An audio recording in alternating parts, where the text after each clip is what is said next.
उनके लिए प्रारंभिक चरण में उनकी ट्रेनिंग की एक चैलेंज थी। हमारे सामने चीजें आती थी कि दुनिया के अंदर मांग इस नई टेक्नोलॉजी के तहत उस प्रकार की वर्कफोर्स की है, तो उस प्रकार की वर्कफोर्स को तैयार करना, उसकी ट्रेनिंग देना। लैंग्वेज की प्रॉब्लम होती है तो लैंग्वेज के बारे में दिखाना, उनके बारे में उसको बताना। अगर वह जर्मन जा रहा है तो उसको जर्मन भाषा के बारे में जानकारी होनी चाहिए, फ्रेंच जा रहा फ्रेंच की जानकारी होनी चाहिए, स्पेन जा रहा है स्पेनिश के बारे में उसको जानकारी होनी चाहिए, जापान जा रहा है जापानीज के बारे में उसको जानकारी होनी चाहिए। अगर वह दुनिया के किसी भी अन्य देश में जा रहा है, उस देश के अनुसार उसको ट्रेनिंग, वहां की भाषा के अनुरूप उसको ट्रेनिंग देने का कार्यक्रम, और भाषा के अनुसार ट्रेनिंग देने के कार्यक्रम के साथ राज्य सरकार ने जब इसको जोड़ा, बड़े पैमाने पर उत्तर प्रदेश का युवा आज उस कार्यक्रम के साथ आगे बढ़ रहा है। और उत्तर प्रदेश के अंदर स्वयं भी हम लोगों ने अपना स्वयं एक कॉरपोरेशन हम गठित कर रहे हैं युवाओं के लिए। कोई भी युवा जो यूपी के अंदर कार्य करेगा उसको न्यूनतम मजदूरी देने की गारंटी, न्यूनतम वेतन देने की गारंटी देने वाला राज्य बन रहा है उत्तर प्रदेश। अब ये नहीं हो सकता है, आप देखना कुछ ही दिनों के अंदर हम इस बात को सुनिश्चित कर रहे हैं कि किसी भी व्यक्ति को और प्रदेश के अंदर किसी भी क्षेत्र में काम करने वाला व्यक्ति हो, अगर उसने श्रम और सेवा, और ये सुनिश्चित किया गया है कि कोई भी नियोक्ता इस चीज को सुनिश्चित करेगा कि वह उस कार्मिक को पूरा वेतन उपलब्ध करवाएगा। उसके जो भी चार्जेज होंगे वह गवर्नमेंट उसको अतिरिक्त उसको देगी, लेकिन किसी भी कर्मचारी का या किसी भी कार्मिक के वेतन में कोई कटौती नहीं करेगा। और यह व्यवस्था हम उसके माध्यम से सुनिश्चित करने जा रहे हैं, एक बेहतरीन व्यवस्था जिससे किसी भी युवा का शोषण न होने पाए। और यह व्यवस्था हमारे कॉरपोरेशन के माध्यम से, जो श्रम और सेवा योजन विभाग के माध्यम से बहुत जल्दी इसको हम आगे बढ़ाने जा रहे हैं। इसके माध्यम से हर व्यक्ति को रोजगार की गारंटी भी होगी, नौकरी की गारंटी भी होगी, और उसको आगे बढ़ने का भी एक प्लेटफॉर्म मिलेगा। आज मुझे प्रसन्नता है कि रोजगार महाकुंभ इस अवसर को आगे बढ़ाने का एक माध्यम है। इंडस्ट्री जब स्वयं एम्प्लॉयमेंट लेने के लिए जाए तो ये देखना चाहिए कि वास्तव में उन युवाओं को उस प्रकार की ट्रेनिंग देने का काम हमारी संस्थाएं पहले से तैयार करें। इंस्टीट्यूशन को इंडस्ट्री के साथ जोड़ने का काम, आईटीआई में किस प्रकार के सर्टिफिकेट कोर्सेज होने चाहिए, पॉलिटेक्निक में किस प्रकार के डिप्लोमा के कोर्सेज होने चाहिए, हमारे इंजीनियरिंग और तकनीकी संस्थानों में किस प्रकार की डिग्री कोर्सेज हमें प्रारंभ करने चाहिए, यह इंडस्ट्री और मार्केट की डिमांड के अनुसार हमें तय करने पड़ेंगे।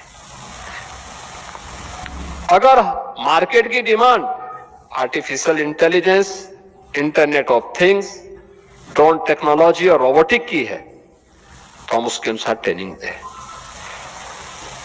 अगर मार्केट की डिमांड प्लम्बरिंग की है, हम उसके अनुसार ट्रेनिंग करके नौजवान को तैयार करके वहां के लिए उनको एक अवसर उपलब्ध करवाएं।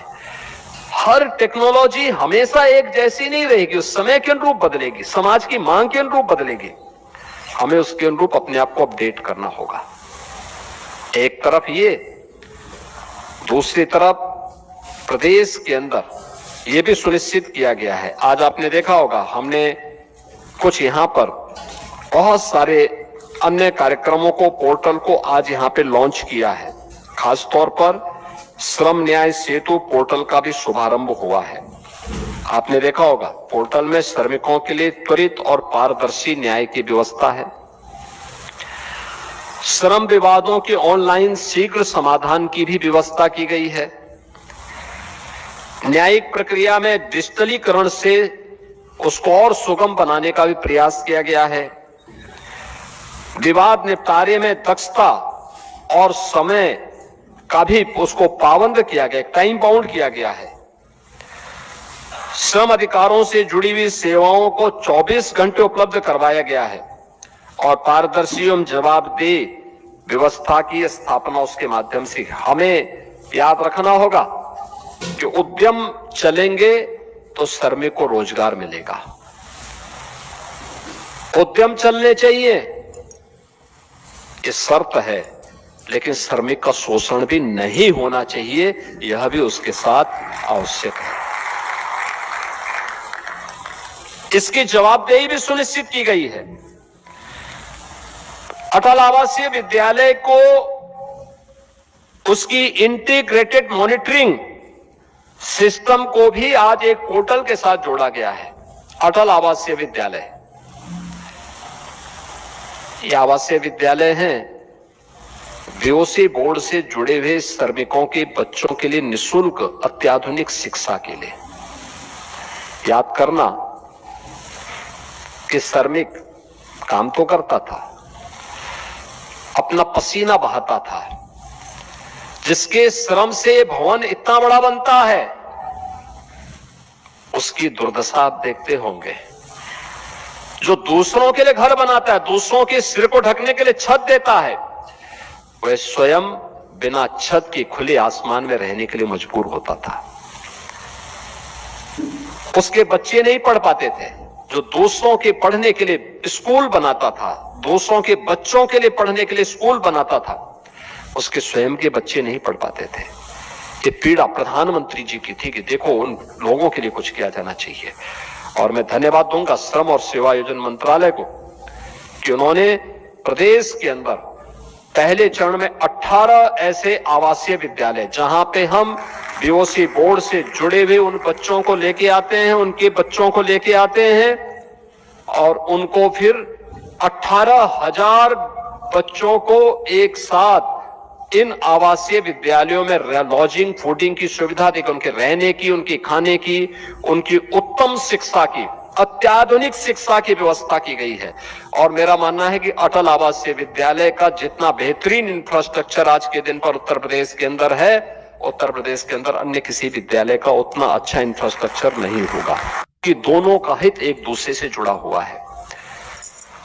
हमें यह सुनिश्चित करना होगा कि कोई आउटसोर्सिंग कंपनी के माध्यम से किसी श्रमिक का शोषण न होने पाए। उसको उसका मानदेय, उसका वेतन जरूर मिले और आउटसोर्सिंग कंपनी के जितने भी अन्य खर्चे होते हैं, चार्जिंग होते हैं, वह गवर्नमेंट अपने स्तर पर उसको अलग से वहन करे, जिससे किसी भी श्रमिक का शोषण न होने पाए। हर श्रमिक